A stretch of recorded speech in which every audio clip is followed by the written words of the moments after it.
Sydney, a color and color again book.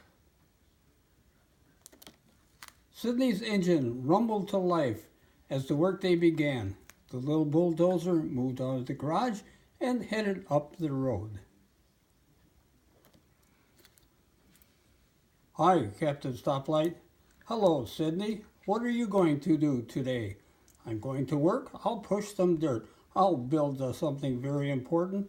It could be a school or a swimming pool, or maybe I'll build a zoo. Sydney continued up the road. Hi, Mr. Railroad Crossing Gate. Hello, Sydney. What are you going to do today?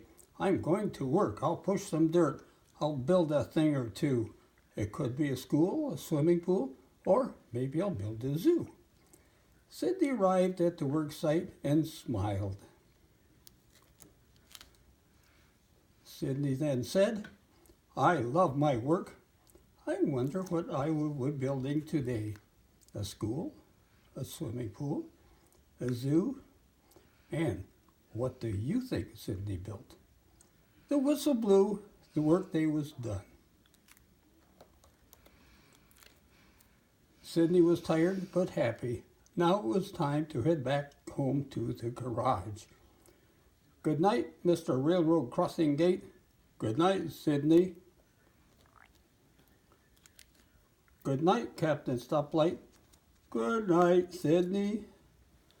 Back home in the garage, Sydney smiled and then turned off the engine for the night. Turn page.